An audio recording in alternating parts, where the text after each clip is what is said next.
Good afternoon. Welcome to Jim Munley's World of Weather. Clicked on to long-range weather forecast discussion for May 29th through June 10th. For June 29th to the 2nd, we have an area of negative height anomalies here and portions of the west, and we also have it here across northern Canada and Greenland. And we have a ridge here that will extend from Mexico into the southern plains.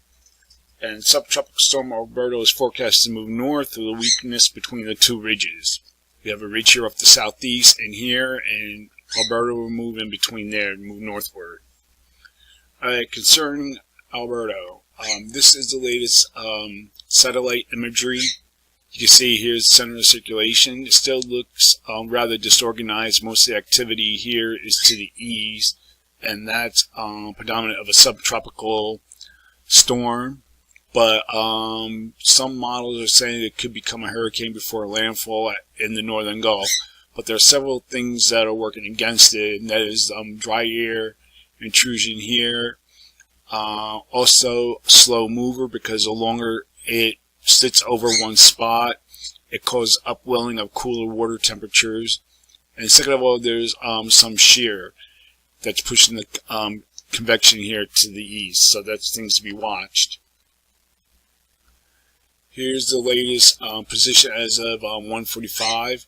It's here, and it's located at 22.8 north, 85.2 west, and movement is towards the north at 11 knots. That's 13 miles per hour. Central pressure 999 millibars, and winds remain near 40 miles per hour.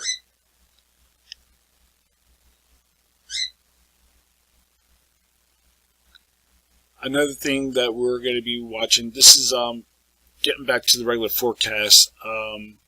Subtropical storm Alberto's forecast come ashore across the eastern Gulf Coast states by Tuesday, with the surface low moving north into Tennessee Valley Wednesday and into Ohio Valley Thursday, and expect several inches of rainfall that will be occurring. And I'm going to show you that here in the rainfall forecast. Let me see if I can get it. Okay, I'll get it.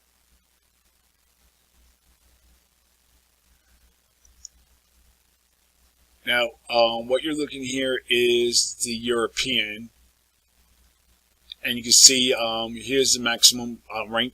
Oops. Here's the maximum rainfall. You can see here inches are about 5-6 inches of rain.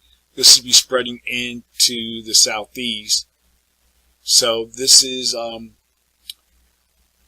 8 o'clock tonight, and then we go forward, and this is 2 a.m. on Sunday, and then we go to 2 p.m. on Sunday. And you can see the rainfall, and then we go to 8 p.m. Sunday, and then early Monday morning, you can see the area of heavy rainfall here. Now this is the European. And then we're going to look at the GFS. That's the European too. This is considered with the tropics. But this is the center on the southeast. This is 2 a.m. Monday. You can see the heavy rainfall here.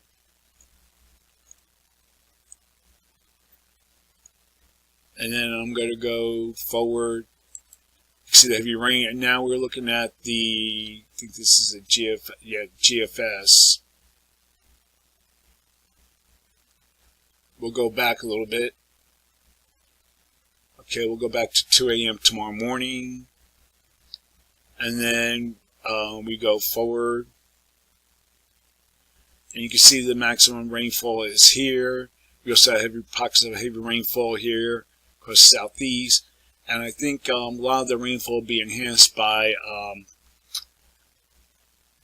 the terrain enhancement of the rainfall, especially here across the southern Appalachians. Energy will move into the northern plains, upper Midwest by Wednesday. The system is forecast to move across the Great Lakes, and thereafter some degree of interaction may occur with the remnant circulation from Alberto across the Ohio Valley by late week.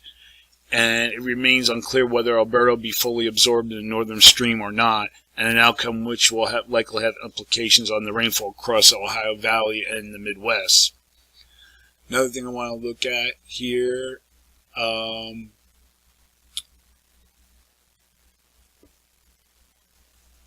on a second.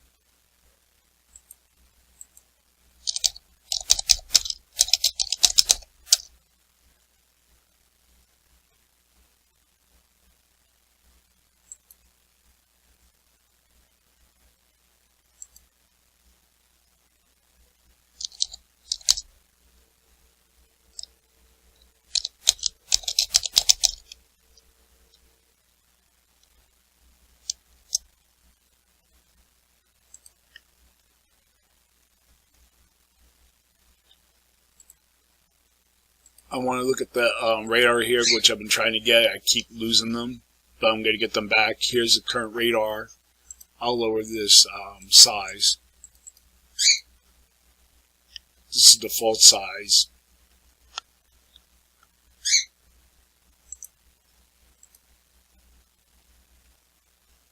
And you can see them in motion. This is the 50 kilometers radar. 250 radar. This is centered on Belize. Maybe I should go further to the north.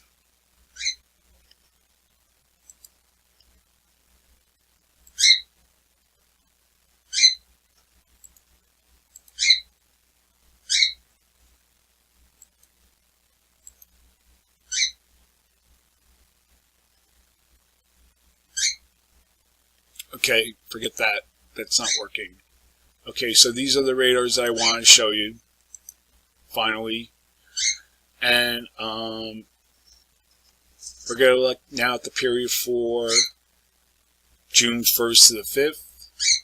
Here we are at the 1st, and the pattern doesn't change very much, except the area negative height anomalies here kind of weakens as we have the positive height anomalies that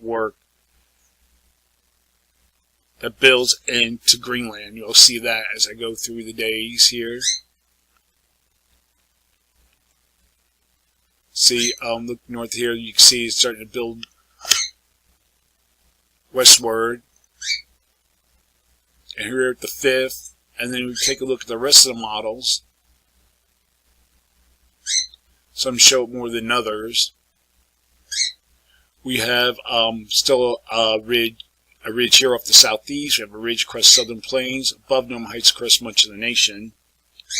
So for this forecast period, I am forecasting above normal temperatures for much of the nation, a large portion. And we'll have anomalies of 4 to 8 degrees above normal here. And we'll have near to below normal temperatures of forecast for the west coast. For precipitation, I'm forecasting below normal precipitation here and here, and the probability of occurrence is 45%. We have above normal precipitation forecast for region here, and for the southeast, mid-Atlantic, and the northeast, probability of occurrence is 45 to 55%. Now I'll look at the period for June 6th to the 10th. Slide this over a little bit. Here we are at the 6th. Most of our models are depicting above normal heights across much of the nation, you can see here, except for the GFS. Let's see if I can get the GFS. And the NAEFS, this is, I think, the NAEFS. Yep. And we look at the, let's see, the GFS has a trough in the east, and during this period, the NAO is forecast to trend negative, and the MJO is forecast to be in phase 2, which would favor a trough in the east. So the pattern, the temperature forecast will follow that. Now, so for this forecast period, I am forecasting above normal temperatures for much of this area here, and we're forecasting anomalies to be near 12 degrees in some locations above normal, and near to below normal temperatures are forecast for the remainder of the nation. And for precipitation, I'm calling for below normal precipitation for the central and for the middle and lower Mississippi Valley, much of the west, southern plains.